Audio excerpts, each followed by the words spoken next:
Geography में अगर mapping के साथ स्टडी की जाए तो बहुत ज्यादा प्रभावी हो जाती है। हमारी जो विशेषता हमारी जो क्लास की यही है कि हर चैप्टर के बाद में टेस्ट होता है। जब तक बच्चे का कंप्लीट चैप्टर तैयार नहीं है वो बच्चा उन प्रश्नों की जवाब नहीं दे पाएगा। तो बच्चा अगर ये 3-4 स्टेप अपना लेता है तो हर चैप्टर उसके दिन प्रतिदिन तैयार होते हुए चलेंगे। कमला, आपके पास कंटेंट सही नहीं है। नोट्स का इसमें बहुत बड़ा योगदान होता है ज्योग्राफी में। ऐसा कोई जिला या ऐसी कोई तहसील नहीं है जहाँ हमारे स्टूडेंट चयनित होकर के पदस्थापित नहीं हो।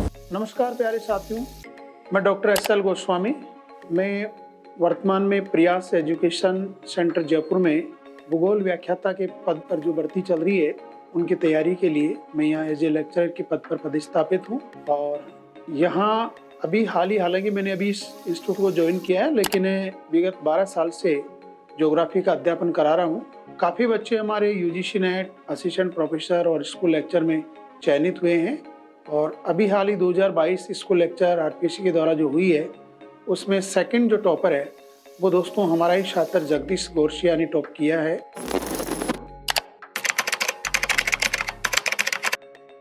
देखिए दोस्तों, ज्योग्राफी में अगर मैपिंग के साथ स्टडी की जाए तो बहुत ज़्यादा प्रभावी हो जाती है। मान लीजिए मैं राजस्थान ज्योग्राफी पढ़ा रहा हूँ, राजस्थान के भौतिक विभाग पढ़ा रहा हूँ, तो उसको विथ मैप पढ़ाते हैं हम।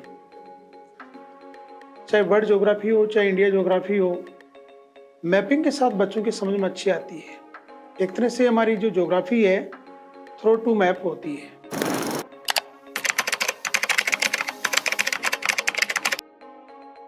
देखिए, हर प्रतियोगी परीक्षा का अपना एक पाठ्यक्रम होता है, चाहे UGC नेट के द्वारा हो, चाहे RPSC के द्वारा हो, चाहे अधीनस्थ चयन बोर्ड के द्वारा हो। संबंधित जो पद है या जिसकी हम तैयारी कर रहे हैं उसका एक निर्धारित पाठ्यक्रम होता है। तो उस पाठ्यक्रम की जो ब्लूप्रिंट है वो हम पहले से बना लेते हैं कि उस पाठ्यक्रम में कितने चैप्टर हैं और कौन सा चैप्टर हम सीक्वेंस में लेके चलेंगे, ताकि उससे कि अगले वाले जो चैप्टर वो भी समझ में आ जाए।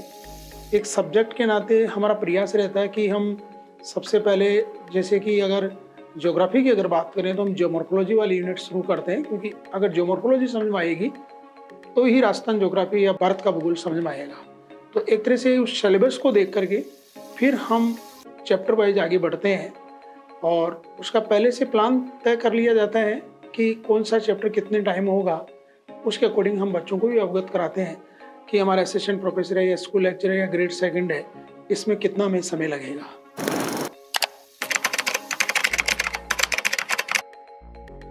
इसके लिए हम क्या करते हैं कि जैसे कि हमने कोई भी चैप्टर पढ़ा दिया, चैप्टर पढ़ाने के बाद में जितने भी मैक्सिमम MCQ बनते हैं वो MCQ हम बनाते हैं और बच्चों का टेस्ट लेते हैं। यानी हमारी जो जो विशेषता फीचर हमारी जो क्लास की यही है कि हर चैप्टर के बाद में टेस्ट होता है और उसमें मैक्सिमम ऑब्जेक्टिव होते हैं और उसमें आने वाले संभावित क्वेश्चन भी होते हैं और वो क्वेश्चन भी शामिल है जो विगत कहीं ना कहीं किसी न किसी परीक्षा में आए हुए हैं। तो बच्चे को लगता है कि यस, ये पैटर्न है, क्वेश्चन का पैटर्न का पता चल जाता है और पूरे टॉपिक का जब वो टेस्ट देता है तो उसका स्वयं का मूल्यांकन हो जाता है कि मेरे इसमें कितने स्कोर आ रहे हैं या मेरे और कितने कम नंबर रह गए अन्य बच्चों से। हम इसमें क्या कि MCQ के अंतर्गत बच्चा जो मैक्सिमम जो स्कोर कर रहा है उसकी तुलना करनी चाहिए। जैसे मान लो 100 नंबर का टेस्ट है और एक लड़के के उसी क्लास में 90 आ रहे हैं, एक के 50 आ रहे हैं, तो उस 50 वालों को जरूरत है 90 के बराबर पहुंचने की। उसका ये होना चाहिए और हमारा भी ये रहता है कि ये 50 वाला बच्चा 90 के लगभग पहुंचे तब क्लास समरूप होगी। इससे क्या स्वतः ही मूल्यांकन हो जाता है क्लास में कि कौन सा बच्चा कहाँ चल रहा है।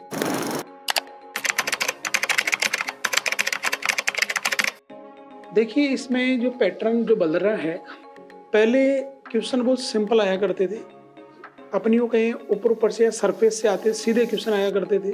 जैसे मैं अगर स्कूल लेक्चर की बात करूं तो जैसे 2015 का स्कूल लेक्चर का पेपर बहुत सामान्य मिलेगा, फिर 2018 का थोड़ा सा उसमें लेवल थोड़ा कठिनाई का बढ़ जाएगा, फिर 2022 में और बढ़ गया और अभी 2025 स्कूल लेक्चर का इसका और जो पेपर था तुलनात्मक और कठिनाई की तरफ बढ़ा है, जिसमें एक ही क्वेश्चन में कम से कम 4 या 5 क्वेश्चन होते हैं और फिर उसके अंदर भी ABCD, फिर 1 2 3 सही है, 2 सही है, 1 गलत है।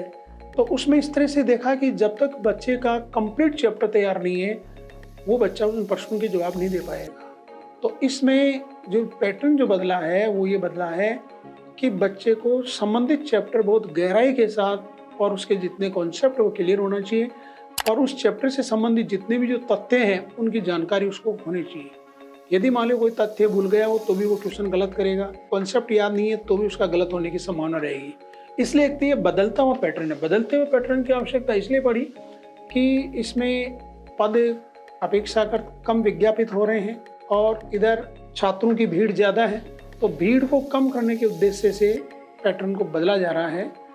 और दूसरा जो मेरा मानना है कि जैसा कि कुछ समय पहले पेपर भी आउट हुए हैं, तो कुछ ना कुछ मेरा मानना है कि अगर लेवल कठिनाई का बढ़ा दिया जाए तो पेपर आउट हो जाए तो भी जल्दी से उसको कोई कर नहीं पाए सॉल्व। एक ये भी कारण शायद जो मेरा मानना है ये भी रहा है कि कठिनाई का जो लेवल बढ़ा है। जैसे कि अभी 2025 में प्रथम प्रश्न पत्र में स्कूल लेक्चर के अंतर्गत कई बच्चे पास नहीं हो रहे हैं, यानी 40% नंबर उनके नहीं आ रहे हैं, जबकि सब्जेक्ट में बहुत अच्छे नंबर आ रहे हैं। तो ऐसा देखने को मिला है।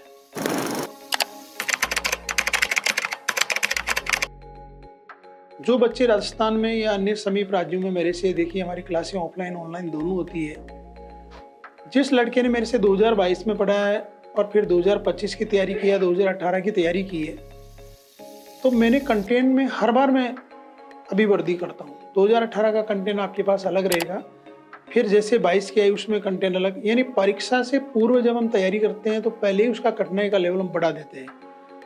भले आप हमारे नोट्स उठा के देखें, 16 के देखें, फिर 18 के देखें, उनमें चेंज है। ये नहीं कि जो 2018 में आपको पढ़ाई वही एज इट हम कर रहे, नहीं, उसमें और बढ़ोतरी हम कर रहे हैं टेक्स्ट बुक के माध्यम से या अन्य जो समय समय पर अन्य जो परीक्षाएं हो रही है उस कंटेंट को ला करके हम ऐड कर रहे हैं ताकि बच्चों को मजबूती मिल सके। कहने का मतलब और अधिक डेप्थ में जाकर के बच्चों को क्लियर करवा रहे हैं। कि प्रयास एजुकेशन हब जयपुर में लॉन्च हुआ था गत मई जून 2024 में, तो मेरा संपर्क तो महिपाल जी से पहले से ही था, लेकिन मैं उस समय मेरे जो बैच पर्सनल बैच चल रहे थे स्कूल लेक्चर के, तो उस समय मैंने प्रयास एजुकेशन हब जयपुर ज्वाइन नहीं किया था, क्योंकि मेरा ये एक मानना होता है कि जब तक बैच फ्री नहीं हो पर्सनल तब तक कहीं ज्वाइन नहीं करना चाहिए, बीच राह में नहीं छोड़ना चाहिए। तो मैंने क्या किया कि जब तक 2025 तक की एग्ज़ाम नहीं तब तक वो मेरा पर्सनल बैच चल रहा था। जैसे ही एग्ज़ाम कंप्लीट हुई तो अपने यहाँ महिपाल जी हैं उनसे मेरा संपर्क हुआ और महिपाल जी के कहने पर फिर मैंने उस पूरे बैच को फ्री करने के बाद फिर नया बैच जो अभी 2026 की एग्ज़ाम के लिए जो अपने बैच चला रहे हैं टारगेट बैच, उसके लिए फिर हमने अभी पर्सनल बैच ज्वाइन किया और इसको ज्वाइन किए हुए लगभग 12-13 दिन हुए। मेरे को जो लगा कि एक तो मैनेजमेंट बहुत अच्छा लगा, एक ये कि सफाई व्यवस्था अच्छी लगी और यहाँ के जो टीचर्स हैं ये बहुत ही इंटेलिजेंट और एक तरह से कोऑपरेट करने वाले और उच्च विचार रखने वाले विद्वान यहाँ पर हैं। ये सब बातें मेरे को बहुत अच्छी लगी। देखिए, जो प्रेशर बच्चे होते हैं, यानी जो पहली बार तैयारी कर रहे हैं, असिस्टेंट प्रोफेसर या स्कूल लेक्चर ज्योग्राफी की तैयारी कर रहे हैं, उन बच्चों को जो मेरा मानना है कि टेक्स्ट बुक तो परचेज करनी ही करनी है, बाकी कोचिंग का एक मदद के माध्यम से करना क्या है कि जैसे कि कोई भी चैप्टर हम पढ़ा रहे हैं, हम जियोलॉजिकल मान लीजिए टाइम स्केल पढ़ा रहे हैं, तो मैं ये कहता हूँ कि प्रेशर बच्चा उस टेक्स्ट बुक से जियोलॉजिकल टाइम स्केल पहले से पढ़कर आवे, फिर जब मैं क्लास में पढ़ाऊँ तो उस समय भी वो क्लास में आराम से पढ़ें और फिर वापस जाके किताब में देखें तो उसको तुरंत याद हो जाएगा, क्योंकि वो पहले पढ़ के आया है, फिर मैंने उसको क्लास में पढ़ाया, फिर वापस उसने टेक्स्ट बुक कंसल्ट की है तो प्रॉपर्ली उसके दिमाग में चला जाएगा। तो प्रेशर बच्चे का मतलब ये है कि वो पहली बार पढ़ रहा है तो वो चैप्टर को पहले घर पढ़कर आवे, फिर क्लास में मेरी क्लास लेवे और वापस जा करके उसको टेक्स्ट बुक से पढ़ें और अपने नोट्स फाइनल करें। तो बच्चा अगर ये 3-4 स्टेप अपना लेता है तो हर चैप्टर उसके दिन प्रतिदिन तैयार होते हुए चलेंगे और जिस दिन सिलेबस कंप्लीट होगा उसको अपने आप को एक कॉन्फिडेंस होगा कि यस मैं कर सकता हूँ।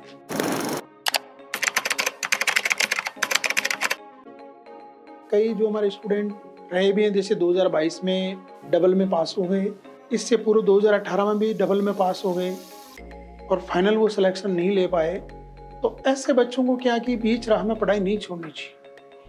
उनके कहीं ना कहीं जो कमियां हैं उनको दूर करनी चाहिए, क्योंकि वो 1-2 नंबर या 3 नंबर से रह रहे हैं, तो उनको विशेष तौर से खुद को ये देखना चाहिए कि मेरा कौन सा पोर्शन कमज़ोर है। जैसे अपन ज्योग्राफी की बात करें, जैसे मान लो कार्टोग्राफी कमज़ोर है या स्टैटिक्स कमज़ोर है या फिर मेरा मान लीजिए ज्योमॉर्फोलॉजी कमज़ोर है या क्लाइमेटोलॉजी कमज़ोर है या रिसर्च मेथोडोलॉजी मेरी कमज़ोर है, तो जो यूनिट आपकी कमज़ोर है उसको और अच्छी करने की ज़रूरत है। पुराने जो बच्चे उनको जो ध्यान रखने की बात ये है मोस्ट इम्पोर्टेंट, जो आपके पास नोट्स आपने बनाए हैं क्या उनमें से आरपीसी के द्वारा क्वेश्चन पूछे जा रहे हैं या नहीं पूछे जा रहे हैं। यदि आपके उनमें से नहीं पूछे जा रहे हैं तो आपको नोट्स दोबारा बनाने की ज़रूरत है और टेक्स्ट बुक की दोबारा मदद लेने की ज़रूरत है, क्योंकि आपने पढ़ तो बहुत लिया लेकिन उनमें से क्वेश्चन नहीं आ रहे, इसका मतलब आपके पास कंटेंट सही नहीं है। परीक्षा आधारित कंटेंट होना चाहिए। अगर परीक्षा आधारित कंटेंट होगा तो निश्चित रूप से आप आराम से इस परीक्षा को क्रैक कर लेंगे।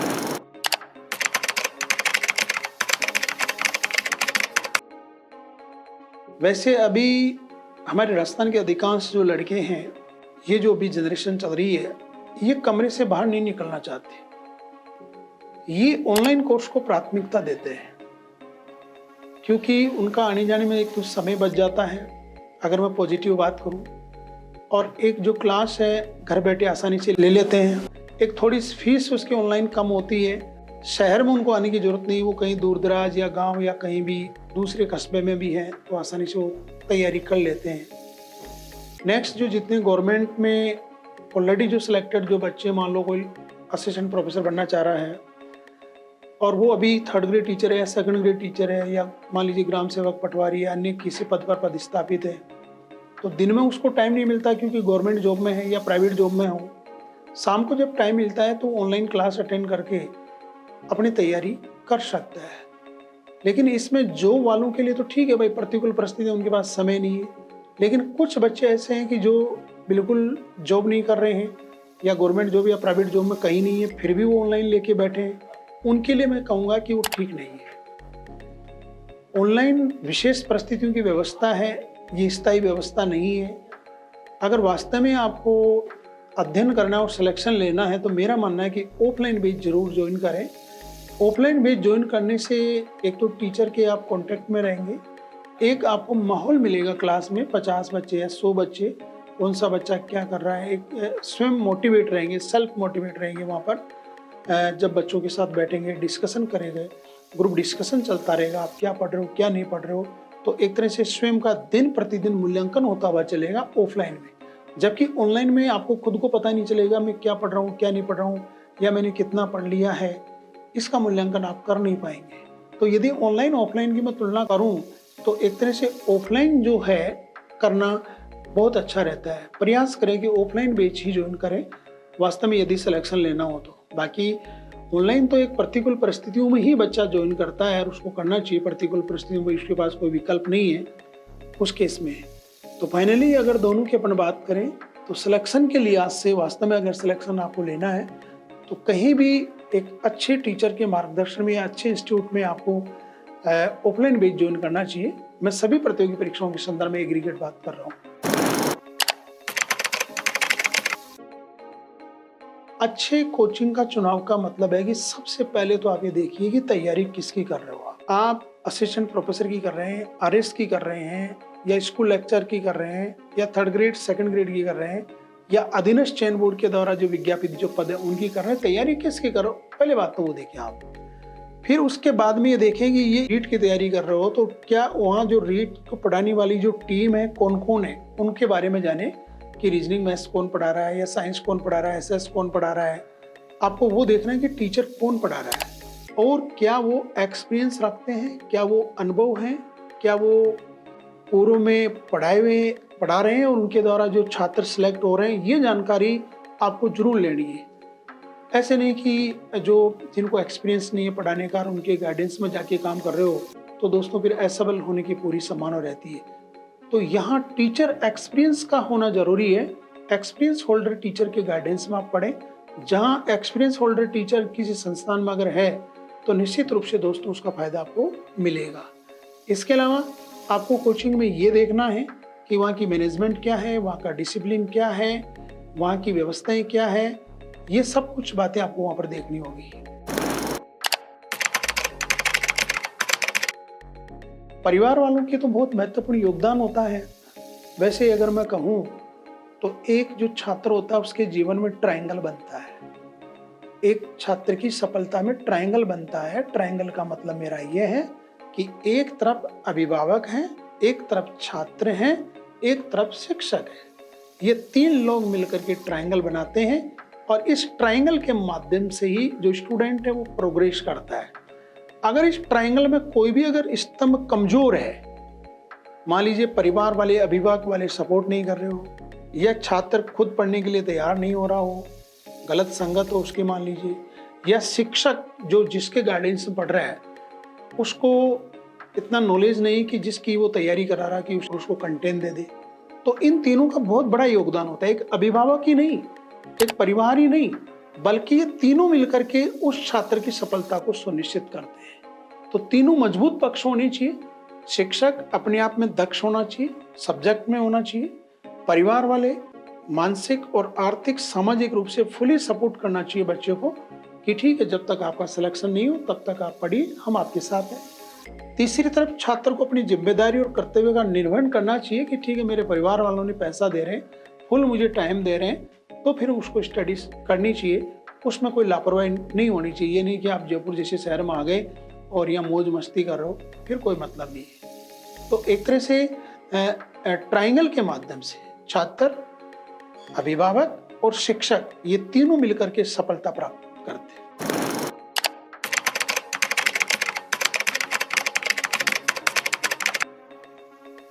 देखिए, इसमें महिला 2 केस हो सकता है। महिला अगर मैरिड है या अनमैरिड है। मोस्टली जो मैरिड महिलाएं होती है उनके पास बड़ी समस्याएं रहती है, क्योंकि उनको पीहर पक्ष को भी देखना होता है और ससुराल पक्ष को भी देखना होता है, और तमाम सभी जो सामाजिक जिम्मेदारियां उनका निर्वहन एक मैरिड महिला को करना पड़ता है। मैं मैरिड महिला को सुझाव देना चाहूँगा कि यदि वास्तव में आप तैयारी कर रहे हो तो इन सामाजिक बंधनों से दूर हट जाइए। आप कौन कहाँ क्या कह रहा है इसकी परवाह नहीं करें, क्योंकि महिलाएं इस बात को ज़्यादा माइंड करती है कि यार उसने एक्स ने ये कहा, एक्स ने ये कहा, उसने ये कहा। इस तरह की ये तो किदवंती है, इतिहास गवाह है, ये तो चलता रहता है। आपको उनकी बातों पर कतई ध्यान नहीं देना है। आपको तो ये देखना है कि मैं क्या कर रहा हूँ, मैं क्या कर रही हूँ, मैं अच्छा कर रही हूँ। दूसरों के बारे में कभी भी विचार नहीं करना चाहिए। दूसरी तरफ परिवार वाले उनको सपोर्ट मानसिक रूप से भी कर सकते हैं कि जो घर में जो काम होता है उस काम को आप खुद करें या अन्य किसी के माध्यम से कराएं, क्योंकि खाना बनाना करना है उसमें महिलाओं का टाइम बहुत वेस्ट होता है। उनसे नहीं करवाएं, उनको पूरा टाइम देकर के, एक सहयोग देकर के उनको आगे बढ़ा सकते हैं। मैं आपको भी 2022 में एक बहुत ही अच्छा एक लड़की थी झुंझुनू साइड से, अमृतबाला, जिसके 2 बच्चे, एक 10th में और एक लड़की 11th में पढ़ रही है। वो लड़की देखिए, उनके घर वालों ने मेंटली सपोर्ट किया, उनके हस्बैंड ने उस लड़की को रखा, उसकी सास ने उसके बच्चे को रखा, और वो जयपुर आकर के मात्र 1 साल में सिलेक्शन लेके गई है। तो ऐसी बात नहीं, अगर परिवार वाले सपोर्ट करते हैं तो बच्चे सिलेक्शन निश्चित रूप से लेते हैं, और यदि परिवार वाले ही सपोर्ट नहीं करेंगे तो फिर इन ऐसी लड़कियों का सिलेक्शन होना बड़ा मुश्किल होता है, मोस्टली जो मैरिड महिलाएं हैं। ज्योग्राफी एक साइंस का ही पार्ट है। कॉन्सेप्ट क्लियर होना चाहिए। अगर एक बार कॉन्सेप्ट क्लियर हो गया तो फिर आराम से केवल रिवीजन करने की जरूरत होती है।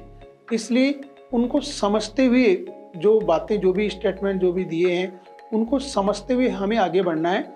और मेरा मानना है कि ज्योग्राफी को आप विथ मैप लेवें, मानचित्र के साथ पढ़ें, एक टेबल के माध्यम से पढ़ें, डायग्राम के माध्यम से पढ़ें, तो और ज़्यादा जल्दी याद हो जाएगा, आप भूल नहीं पाएंगे।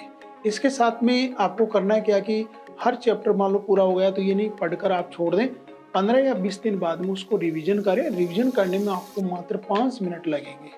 नोट्स का इसमें बहुत बड़ा योगदान होता है। ज्योग्राफी में नोट्स अनिवार्य रूप से बनाते हुए उनका रिवीजन करें। हमारे ज्योमॉर्फोलॉजी के अंतर्गत हम प्लेट टेक्टोनिक थ्योरी पढ़ाते हैं, पीटी पढ़ाते हैं। तो पीटी को हम क्या कि 3D के माध्यम से बताते हैं कि प्लेटें किस तरह से संचलन कर रही है, किस तरह से अभिसरण कर रही है, किस तरह से अपसरण कर रही है, और किस तरह की घटनाएं उनके किनारों पर घटित हो रही है। ये एक तरह से टॉपिक को जैसे हम 3D में समझाते हैं तो बच्चे के बहुत जल्दी समझ में आता है, और बच्चा तुरंत उसको याद हो जाता है कि यस, अर्थ इस तरह से मूवमेंट करती है, अर्थ पर जो प्लेट है वो इस तरह से मूवमेंट करती हुई विभिन्न प्रकार की घटनाओं को जन्म देती है। ज्योग्राफी का पेपर यदि कोई बच्चा बहुत डेप्थ में पढ़ के गया है और 11th-12th की जो एनसीईआरटी को यदि उसने टच किया तो मुझे नहीं लगता कि कोई उसकी प्रॉब्लम थी। सभी क्वेश्चन आसानी से आ रहे थे, हर प्रश्न का जवाब दे पा रहे थे। और उसमें यह था कि मान लीजिए हो सकता है किसी ने मैथ्स नहीं है तो हो सकता है कि उसने स्टैटिस्टिक्स के क्वेश्चन गलत कर दिए हो या कार्टोग्राफी के जो क्वेश्चन आए वो गलत कर दिए हो। तो ये तो बच्चे के ऊपर निर्भर करता है कि बच्चा ने याद किया या नहीं किया। बाकी जो 2025 का पेपर था, ऐसी कोई बात नहीं कि कोई क्वेश्चन किसी को नहीं आ रहा हो। अगर बेशर्त कि वो पढ़ के गया तो लगभग सब क्वेश्चन अटेम्प्ट कर रहा था। दोस्तों, काफ़ी स्टूडेंट्स, क्योंकि मैं लंबे समय से इस फील्ड में हूँ और ऐसा कोई जिला या ऐसी कोई तहसील नहीं है जहाँ हमारे स्टूडेंट चयनित होकर के प्रतिस्थापित नहीं हो। काफ़ी बच्चे हमारे अभी स्कूल लेक्चर और असिस्टेंट प्रोफेसर के पद पर प्रतिस्थापित हैं और कई कहानियाँ हैं, लेकिन एक मैं छोटी सी कहानी बताता हूँ एक विशेष स्टूडेंट की। दोस्तों, एक संदीप नाम का लड़का जो कि भरतपुर डिस्ट्रिक्ट से बिलोंग करता है, वो बच्चा मेरे पास से 2022 की एग्ज़ाम के लिए 2020 में लगभग आया था। बीच में कोरोना काल भी चला, फिर क्लास हुई, बीच में गैप भी रहा, फिर उस समय मैंने ऑनलाइन क्लास भी दी, फिर वापस ऑफलाइन दी। दोस्तों, उस बच्चे के पास बाद में पता चला कि पैसा है या नहीं, लेकिन मेरे को उसने बताया नहीं। जब वो जयपुर आया तो उसने अपनी माँ के गहने बेच के आया था। अब बीच में क्या हुआ कि एक साल में उसके पैसे खत्म हो गए, एग्जाम लेट थी। अब उसके पास में जयपुर रहने के लिए पैसे नहीं थे। वापिस वो उसकी मम्मी के पास गया और बोला कि मम्मी मेरे तो पैसे खत्म हो गए। तो फिर उसकी मम्मी ने किसी दूसरों से 2 रुपये सैकड़े के हिसाब से उधार लिए और वो लड़का वापस फिर जयपुर आया। जब तक एग्जाम नहीं हुई, जब तक कर्जा लेकर के अपनी माँ के गहने बेच करके जयपुर रहा, लेकिन उस बच्चे ने फिर फाइनल सिलेक्शन दिया। वो लड़का आज देवगढ़ जो तहसील है राजसमंद, वहाँ पर स्कूल लेक्चर के पद पर कार्यरत हैं। आज की स्थिति में वो कार्यवाहक प्रिंसिपल हैं। एक बहुत बढ़िया सुंदर उदाहरण इसका अपन संदीप का देख सकते हैं। इसी प्रकार से एक लड़की और थी हमारे, पूजा चौधरी, जो झुंझुनू चिड़ावा से बिलोंग करती है। 5 सिस्टर थी, ऑफलाइन जयपुर आ नहीं पाई, उसने ऑनलाइन कोर्स परचेज किया और वो जो 5,000 रुपये थे उस समय फीस के, वो भी उन्होंने उधार लेकर के किए और वो लड़की घर बैठे बैठे ऑनलाइन रहती हुई उसने सिलेक्शन दिया है, जो कि आज चूरू डिस्ट्रिक्ट में स्कूल लेक्चर के पद पर प्रतिस्थापित है। रिसेंट जो बेच किया 2022 की बात है। भूगोल का विद्यार्थी होने के नाते भूगोल को लंबे समय से मैं पढ़ रहा हूँ और मुझे पढ़ना पढ़ाना अच्छा भी लगता है। अगर वास्तव में आप पढ़ने की तमन्ना रखते हो या किसी पद को प्राप्त करने की इच्छा रखते हो, तो ये संसाधनों का रोना नहीं रोवे कि मेरे पास पैसा नहीं है या मैं नहीं कर सकता या मैं कमज़ोर हूँ या जयपुर में ऑफलाइन में नहीं जा सकता या मैं ऑनलाइन रेगुलर नहीं ले सकता। ये सब बहाने होते हैं, मेरा मानना है। वास्तव में यदि किसी को करना होता है तो वो ऑफलाइन ऑनलाइन, ऐसा नहीं कि कोचिंग के माध्यम से सिलेक्शन होते हैं। सिलेक्शन दोस्तों सेल्फ स्टडी के माध्यम से भी होते हैं, बशर्ते उसको टेक्स्ट बुक पढ़ें और जो पैटर्न है वो देखें कि विगत 4-5 साल से परीक्षा का पैटर्न क्या है, या विगत जो MCQ जो आए हुए हैं RPSC के, उनको देखें। और सेल्फ स्टडी के माध्यम से भी बच्चा सिलेक्शन कर सकता है। फुली डेडिकेट होना चाहिए 100%, मतलब एक तरह से सपने उसी के आने चाहिए, उसी पद के, कि मैं स्कूल लेक्चर हूँ और स्कूल लेक्चर बनने के बाद में समाज परिवार इसमें मुझे किस तरह से मान सम्मान और प्रतिष्ठा मिलेगी, वो बातें आपको पहले से ही एक तरह से कल्पना करनी चाहिए, सपने देखने चाहिए। क्योंकि जो लड़का सपने देखते हैं उनके आयाम के पंख जरूर लग जाते हैं और जब तक उसको नींद नहीं आती, जब तक कि उसका उद्देश्य पूरा नहीं हो जाता है।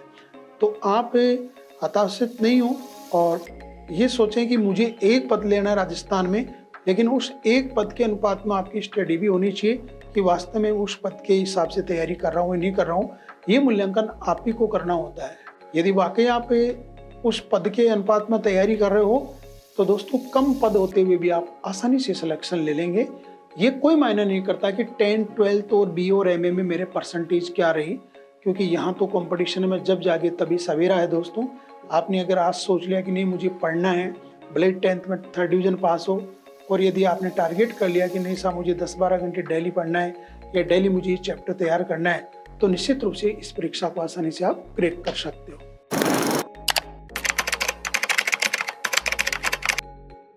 Priyansh education hub Jaipur centre पर हमने जो नए बैच से जो प्रारंभ किए हैं, ये दोस्तों 28 जुलाई 2025 से हमने प्रारंभ कर दिए हैं। और अभी हमारी जो क्लास का टाइम है वो इवनिंग का टाइम है, 4 से 7, साढ़े 7 तक, लगभग 3 से लेकर 3.5 घंटे नियमित हमारी क्लास चल रही है। और जो बच्चे हमारे जो पुराने बच्चे हैं उनको विशेष संस्थान की तरफ से छूट भी दी गई है। नए बच्चों का फ्रेशर बच्चे जो है उनको एक स्पेशली हम वेटेज ये दे रहे हैं कि डेली उनके जो डाउट है वो भी क्लियर कर रहे हैं संस्थान में बैठ करके। या आप जो ऑनलाइन छात्र यदि कोई जुड़ता है तो उनके डाउट जो क्लियर करते हैं वो फ़ोन के माध्यम से करते हैं, व्हाट्सएप ग्रुप पर भी भेज देते हैं कि यस इसका जवाब ही है। कहने का मतलब कोई भी बच्चा यदि हमारे प्लेटफॉर्म पर जुड़ता है, प्रयास एजुकेशन हब जयपुर पर ज्योग्राफी के नाम से अगर कोई जुड़ता है, तो चाहे ऑनलाइन हो चाहे ऑफलाइन हो, उसकी हम हर डाउट क्लियर करते हैं।